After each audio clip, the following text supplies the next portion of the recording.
At exactly 11 o'clock in the morning, an elderly man in simple clothes was slowly making his way inside the city's most luxurious royal elite hotel.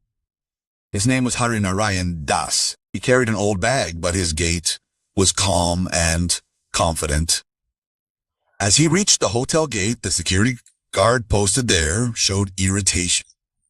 He stepped forward and blocked his way and said, "Baba, what are you doing here? Who do you want to meet?" Harinarayan replied calmly, "Son, I have a booking here. I wanted to ask about that." The guard laughed and said to his colleague, "Please give me a call." Baba was saying that he had a booking here.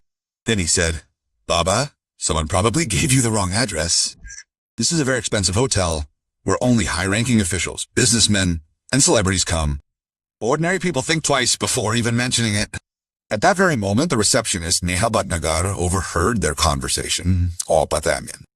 She glanced up, looked Harinarayan Das up and down, and a slight smile appeared on her lips. But that smile wasn't one of welcome, but one of mockery. Neha said, "Baba, I don't think you have any bookings here. This hotel is too expensive. Maybe you wanted to come somewhere else." Harinarayan replied politely, "Daughter, please check it out. Maybe I have a booking here." Neha shrugged and said casually, "Okay, Baba, it'll take some time. You can sit in the waiting area until then." Harinarayan nodded and slowly walked towards the lobby. The guests inside stared at him strangely. Someone said sarcastically, "Looks like someone came to eat free food." Another said, "He doesn't even have the means to buy a glass of water here." Harinarayan heard everything, but said nothing. He went and sat on a chair in the corner. He placed his bag on the ground, rested his hand on his stick, and remained silent. The lobby was buzzing. Some were whispering, some were laughing, some were trying to take pictures with their phones. Meanwhile, a child innocently asked his mother, "Mother, why is this Baba sitting here? He doesn't look like a hotel employee." Her mother said softly, "Son, when time leaves you, you have to face taunts everywhere." Just then, Neha passed by again. She said to her fellow staff member, "I don't know what the manager will say. It will tarnish the hotel's image." Her colleague smiled and said, "No problem. I'll get up and leave in a while." Harinarayan heard everything, but there was still that calmness in his eyes, as if he were saying, truth can be suppressed for a long time, not erased. He sat there minutes, ticking by, but every moment weighed heavily on him. Sat like that for almost an hour, sometimes glancing at the clock and sometimes at the reception. Then he slowly got up and said, "Daughter, if you're busy, call your manager. I have an important matter to discuss with him." Neha thought to herself, now he wants to meet the manager too. Then she picked up the phone and called the hotel manager, Kabir Sood. "Sir, an elderly man wants to meet you," he said. Kabir saw Harinarayan from a distance and said, laughingly on the phone, "Is he our guest? Or maybe he just came by? I don't have time right now." "Let him sit. He'll get tired and leave on his own." Neha repeated the same thing, telling Harinarayan that he would have to wait a little longer. Harinarayan took a deep breath, nodded, and went back to sit in the same chair.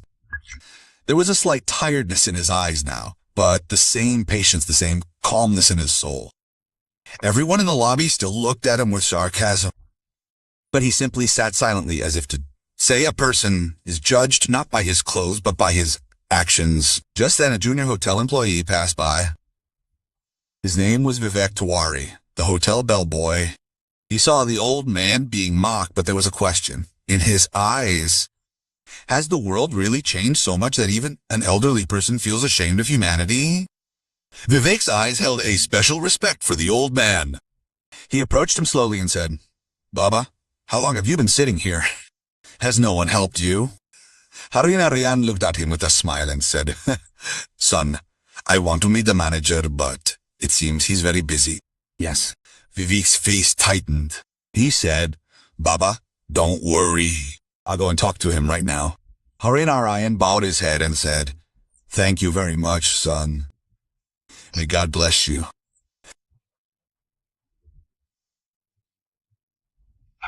Reaching the door, he knocked and went inside. Kabir was sitting. He gestured. "What's the matter, Vivek?" Vivek said respectfully, "Sir, there's an old man sitting in the lobby. He wants to meet you." Kabir frowned and said coldly, "Vivek, how many times have I told you to stay away from such useless people? He's not a guest. He's probably a delivery person or a lost person." Vivek said softly, "But sir," he said, "he needs to discuss something important with him." Kabir laughed sarcastically. "Important? Do you have any idea how many crores of rupees worth of business transacted here every day, and you're trying to introduce me to some street urchin?" Vivek remained silent, but disappointment was clearly visible on his face. He wondered to himself, is humanity really about rejecting a person based on their appearance? Does high-ranking positions erase kindness and respect? Kabir said sternly, "Vivek, mind your own business. This matter is beyond your control." Vivek bowed his head and quietly left the room. Returning to the lobby, he looked at Harinarayan. His eyes still held the same composure, like a lake where even a storm can pass calmly. Vivek sat down beside him and said softly, "Baba, I tried, but the manager doesn't want to meet right now." Harinarayan smiled and placed a hand on his shoulder. "It's okay, son. You tried, that's enough." Vivek's eyes filled with tears. He felt this old man was not ordinary, but a man of profound dignity.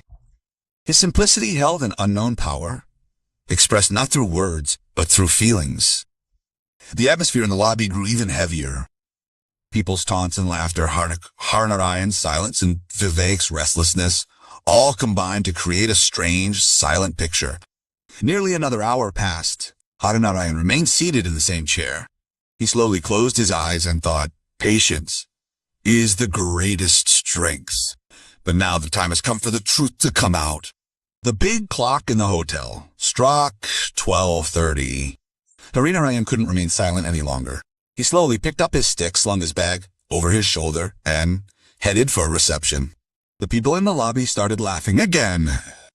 Look, Baba, he's about to fight with the manager." Nia Bhatnagar, standing at the reception, saw him approach and said irritably, "Baba, I told you not to wait. The manager is busy." Harinarayan looked at her and said softly, "Daughter, you've waited too long. I'll talk to myself." And with that, Harinarayan headed straight for Manager Kabir Sood's cabin. Silence fell over the lobby. Everyone wanted to see what was going to happen next. As Harinarayan opened the door, Kabir was sitting stiffly in his chair. He said, furrowing his brows, "Yes, Baba, tell me, why are you making so much noise? What do you want?" Without saying a word, Harinarayan slowly opened his bag and took out an envelope. Holding it out, he said, "This contains some information about my booking and the hotel. Please take a look." Kabir laughed and took the envelope, slammed it on the table without opening it. His smile clearly betrayed his pride. He said, "Baba, when someone's pockets are empty, things like bookings seem like a joke. I can tell just by looking at your face that you have nothing. This hotel is beyond your means. You'd better leave." Harinarayan looked deeply into his eyes. His voice was no longer calm, but serious and commanding. He said, "Son, how did you decide without seeing anything? Take a look at these papers. The truth is often not what it seems." Kabir leaned back in his chair and laughed loudly. "I don't need to see any papers. I've been running this hotel for years, and I can tell by people's looks. Yours tells me you have nothing." Hearing this, some guests in the lobby laughed. Harinarayan took a deep breath, placed the envelope on the table, and said calmly, "Okay, if you're not sure, I'll leave. But remember, you'll have to bear the consequences of what you've done today." With that, he turned and headed for the door. Guests behind him whispered, "Wow, the manager did the right thing. This is the lesson such people deserve." Harinarayan left the hotel. His slow gait and stooped back left a stunned silence among the entire staff. But Kabir, sitting in his chair, continued to smile. His face was a mixture of arrogance and contempt. Meanwhile, bellboy Vivek Tiwari noticed the envelope. He slowly stepped forward picked it up, and quietly walked to the hotel's server computer. Logging in on the computer screen, he began opening files, and the next moment what he saw took his breath away. The information on the papers was a sliver of information. Raghav's eyes widened. He began searching the hotel's old data, and within minutes, his breathing quickened. The file that opened on the computer screen shook him to his core. It clearly stated, Mr. Damodar Nath, 65% shareholder and founding member of Hotel Royal Crown. Raghav's hands trembled. He immediately printed out the file and, clutching the paper, ran to the manager's cabin. Inside, Karan Verma was busy on the phone with a client. Raghav nervously said, Sir, please see this report. This is the same old man who came yesterday. He is the real owner of our hotel. Karan hung up the phone and glared at him. Then, in a cold voice, he said, Raghav, I've told you so many times, I'm not interested in reports from such people. This is all nonsense. Raghav continued, but sir, these papers clearly state that Mr. Damodar Nath is the main shareholder of this hotel. If I'm wrong, I'll be fine.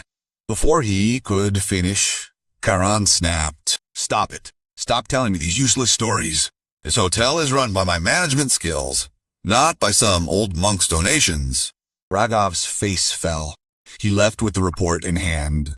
Reaching the lobby, he remembered the old man's face, the depth in his eyes, his humility, and his unwavering patience. He felt this matter had now become a test, not just for the hotel, but for humanity. Evening slowly fell. The guests had retired to their rooms. The staff was busy with their work, but a fire burned in Raghav's heart. He felt that tomorrow would change the fate of this place. The next morning's scene had completely changed. Every corner of the hotel was bustling with activity. Someone said, I heard that Baba is the owner of the hotel. Another said, yes, his name is on the records. It was hard to believe. At 10:30 in the morning, the hotel's grand lobby suddenly fell silent. The same old man, Damodar Nath, entered through the main entrance dressed in simple clothes. But this time, he wasn't alone. He was accompanied by an officer in a suit and boots, carrying a black briefcase. Surprise was all over the faces of the staff, the guards, and the receptionist. The same man they had ignored yesterday was entering like a lion. Damodar Nath said bluntly, call the manager. Now his voice held the firmness of a command, not softness. Shortly after, Karan Verma emerged. His face was tense, but his pride was still there.